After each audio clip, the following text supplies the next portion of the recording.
kpnash, let's practice some rockabilly stuff today. Don't bug me, baby, in the key of A flat. Take 4. Alright, we're recording. 1, 2, 1, 2, 3, 4.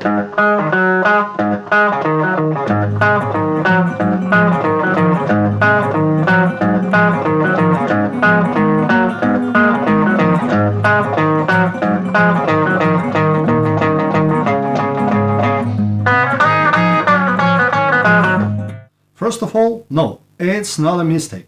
This song is really in A flat. And now the riff. If you remember Surf Rider, the song from Pulp Fiction movie,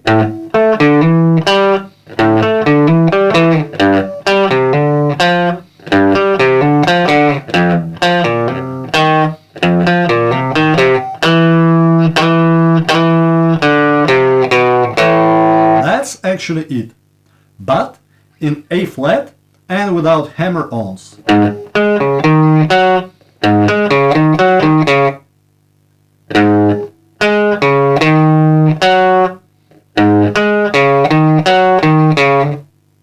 Also needs to mention Hank Garland played it in 1957, so 6 years before the Lively Ones recorded their Surf Rider. And now, if you're really attentive, you will also notice the very first time it is a little bit different.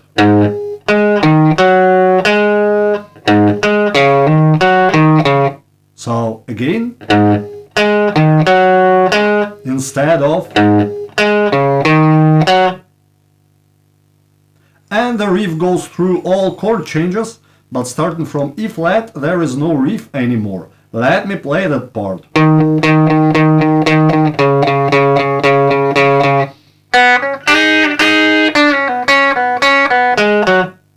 It's quite simple. E flat for E flat chord, D flat for D flat chord. What is essential here, while the band keeps swinging tap tap tap tap tap tap tap tap tap tap tap tap, these notes are dead straight eighth notes. Ta ta ta ta ta ta ta ta what ta ta ta ta ta ta ta. And then there's the final lick. I love you, goodness knows. Not much special, just a pentatonic lick with a triplet. 1, 2, 3, 4, 1.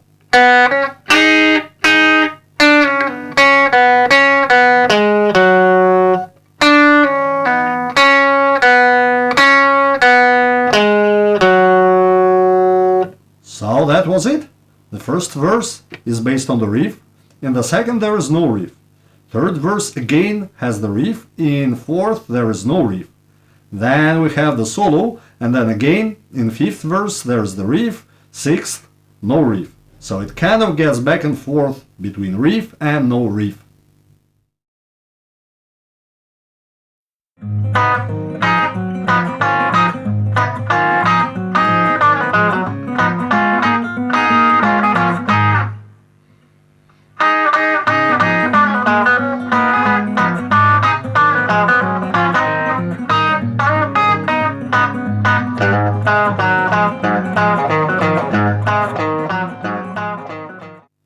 Now it's time to talk about developing ideas in solos.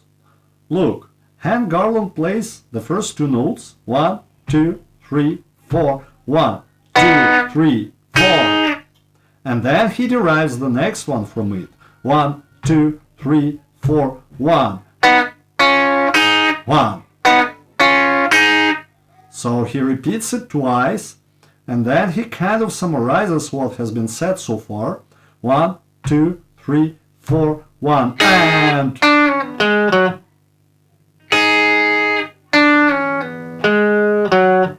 But then he gets back to the original one. It's just like saying, yes, I've got it, but I still have my point and I want to stress it out. 1, 2, 3, 4, 1. And now to rephrase the same, 1, 2, 3, 4, 1, and... So that really goes in like a conversation. that and overall sounds like this. 1, 2, 3, 4, 1.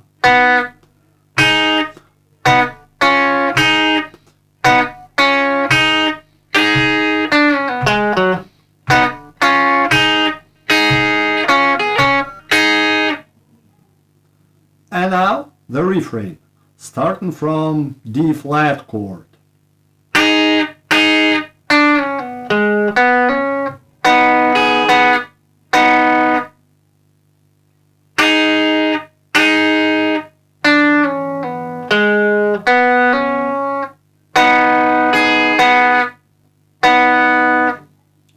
Then coming back to A flat.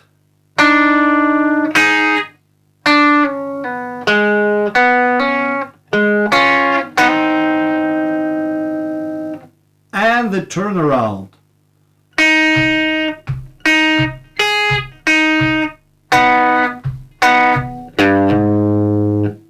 It sounds kind of cool and crazy because all of the notes except one are syncopated.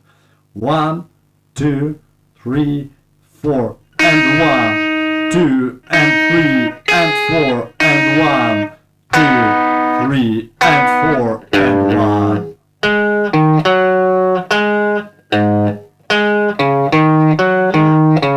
So, at the end, back to the riff. Actually, it's the variation of the riff just like in the very beginning of the song. So the whole refrain all together. And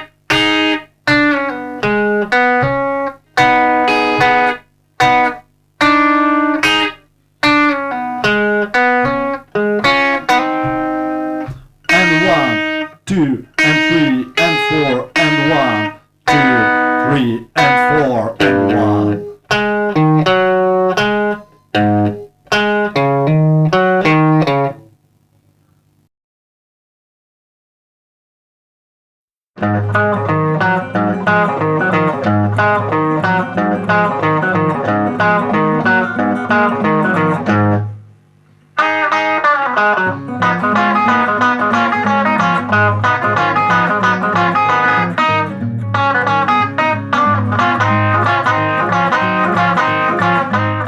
So before that we had a verse with no riff, and this one had the riff.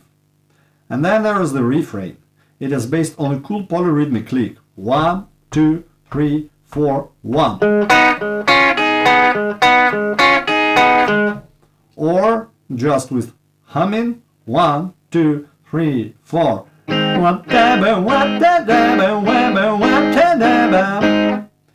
If you use just this lick alone, it would already be kind of cool.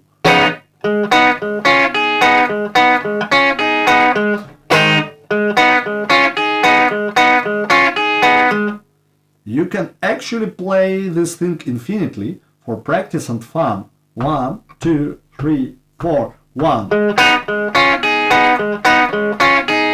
4, 1. 4, 1. And so on. But then it has something on top of it, namely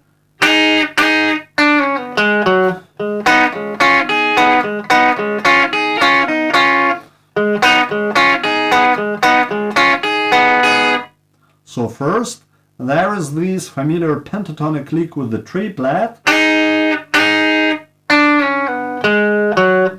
and then two variations of the main idea. First,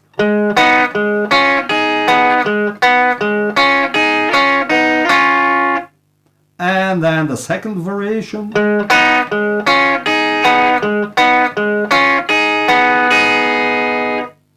and finally the turnaround.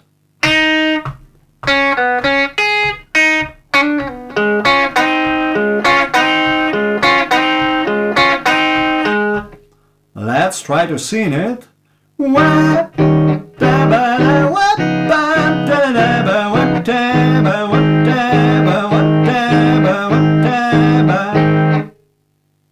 There is some magic on third string. A simplified version of it could be like this.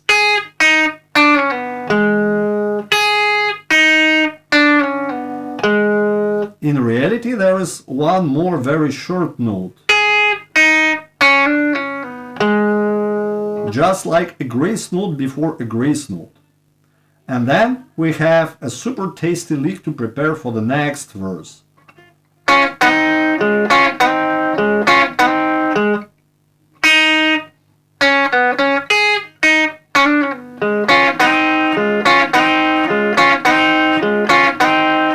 4 times. And the whole refrain all together.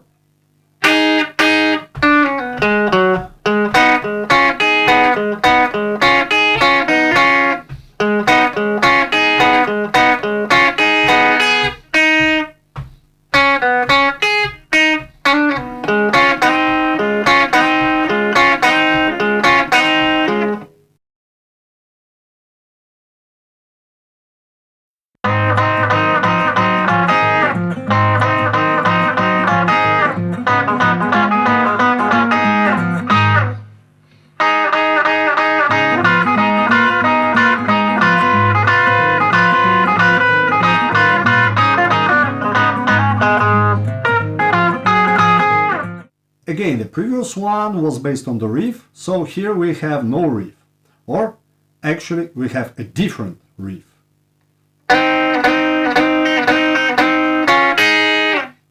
Yes, with this cool slide in the end. So, it gets played 2 times.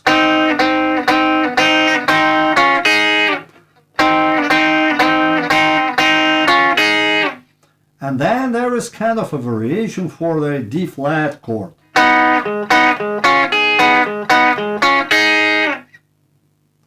If you really want to play this thing note for note, you'll find it tempting to start this also with a slide, just mechanically. Like it was with a slide 2 times in a row, so why not sliding up once again? But if you do that, you risk messing up the rest of the lick. That's why, when playing the same and approaching D flat, I just tell myself, okay Nash, calm down, no slide. So, the whole verse goes like this.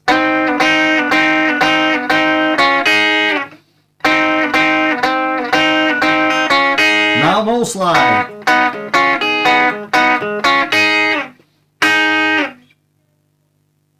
And now, fasten your seat belts and get ready for some extra cool stuff.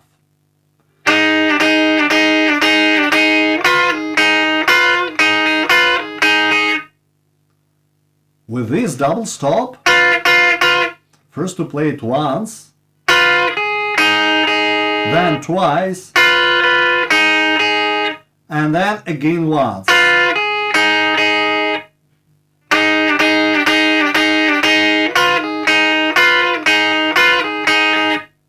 And the next lick.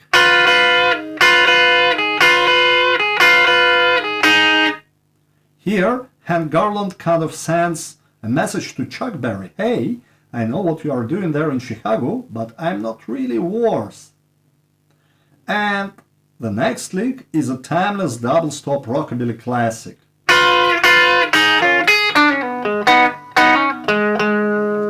So first it has,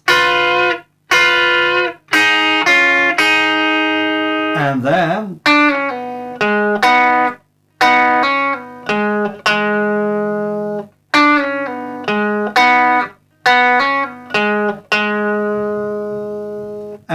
there are 2 more bars before the solo, and it needs to fill it with something like this.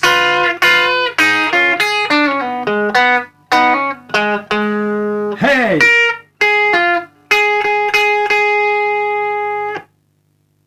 So, the whole refrain.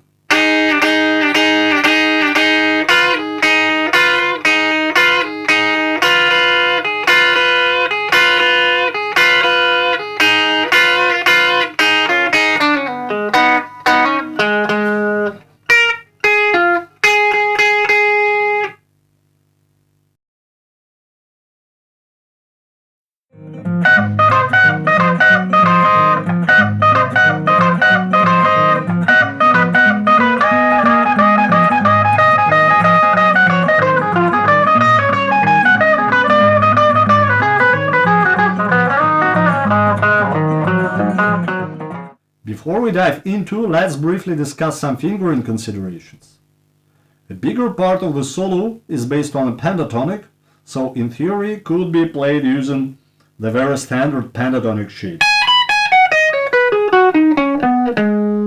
But as you can see, it's way too high on the fretboard, so it's pretty inconvenient to play even on a Telecaster, while Garland was likely using his Birdland, and Birdland had way more high fret access issues. Well, could it be he was using his ES345? Not really. He got that only in 1958, 1 year later. So we're definitely looking for something else, like maybe this shape. Or this one.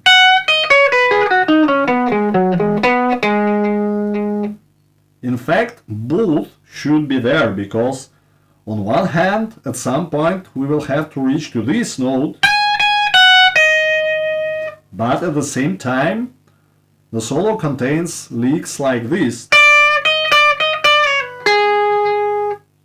So again, we will have to move between the two shapes, and in fact Gibson Birdland had actually a scale length of 23.5 inches, which is quite short compared to typical Fender or Gibson or Gretsch.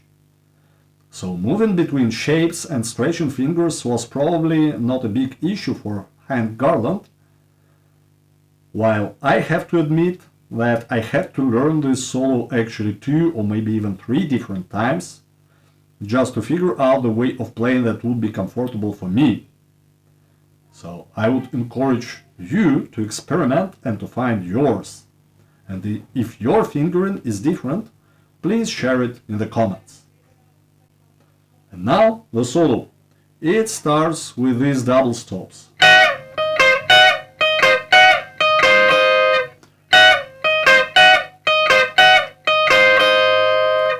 So far so good. And then watch my left hand.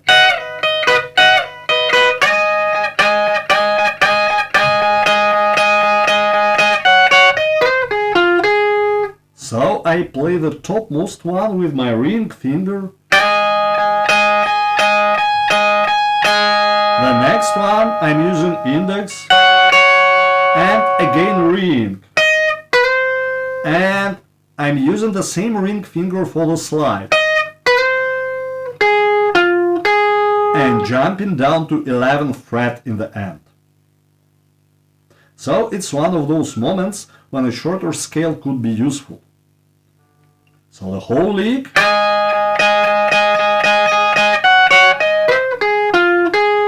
and then the rest of the solo.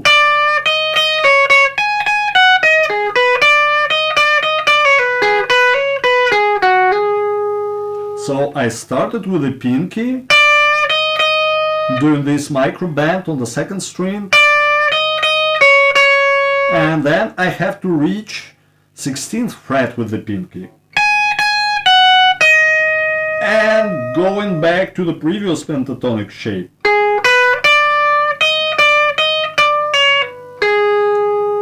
Pull off, hammer on. So once again, that's how it works for me. Feel free to experiment and to share your ideas. Now the whole solo.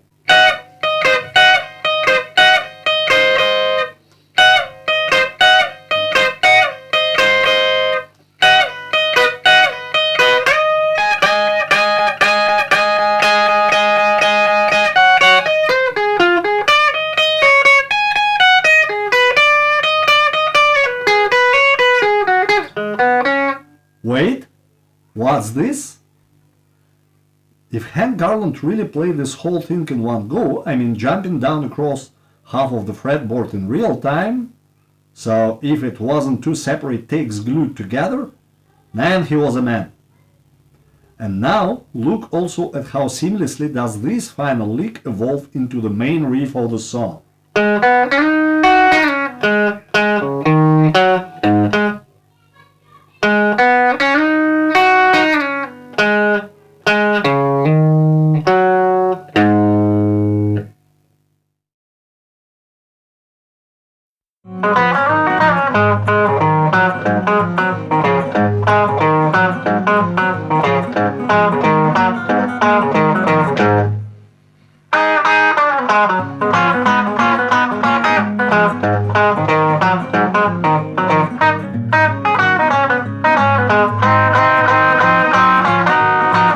So after the solo, Garland gets back to the main riff, but kind of messes it a little bit up.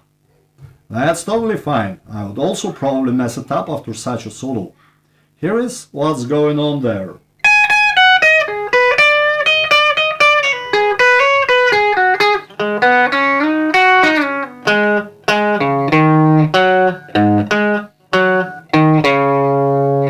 So the first notes, of course, belong to the solo, and then it's relatively simple.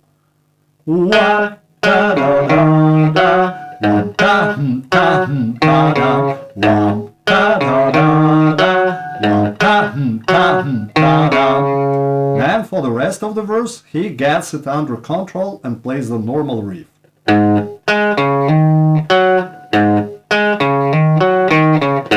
2, 3, 4.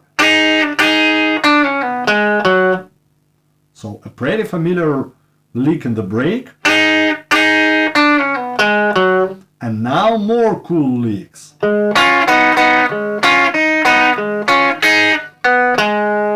1, 2, 3, 4, 1. Hey! And getting back to the main riff, but again messed up a little bit.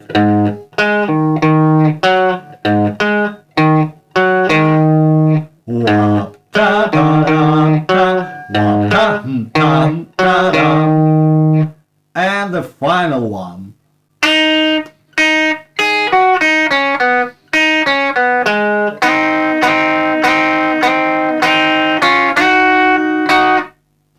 One, hey, hey, da da da da, hey.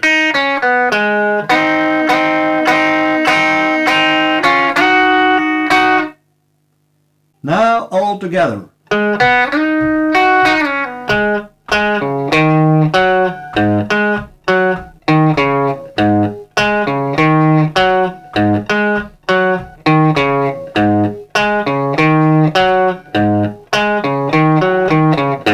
2, 3, 4.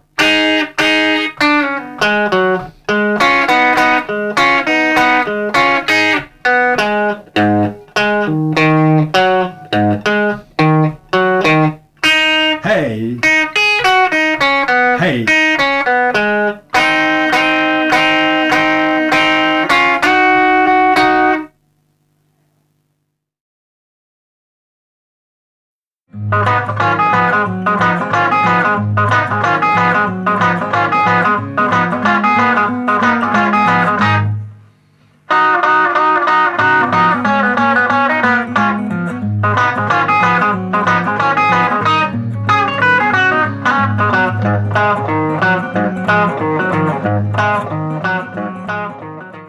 Wow, that was something really, really, really cool. 1, 2, 3, 4, hey!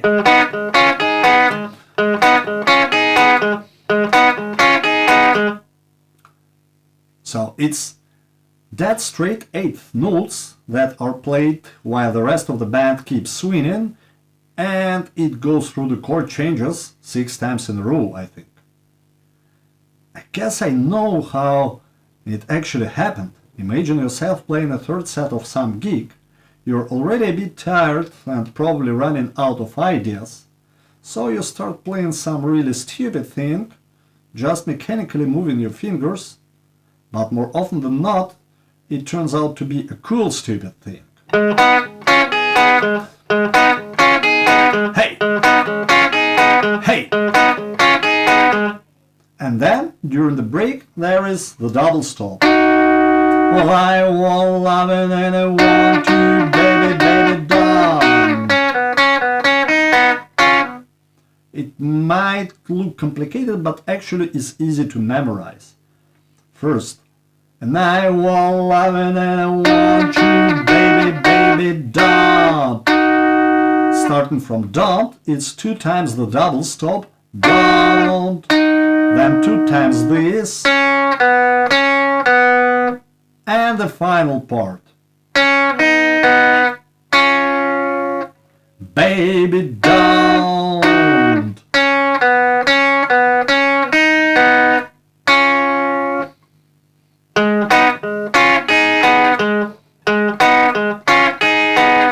So again 2 times this crazy riff and the turnaround. Hey!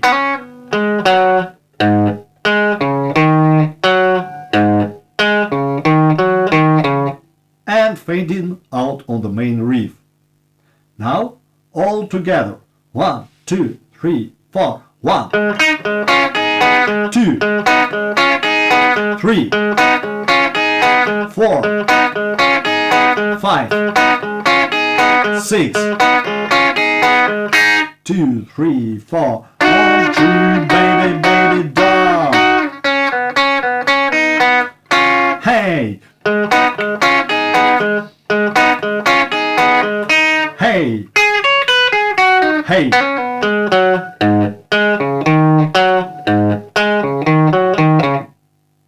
So that was how Hank Garland, a Nashville guitar hero, was playing Don't Bug Me Baby back in 1957. Thank you for watching and hope to see you next time. Bye!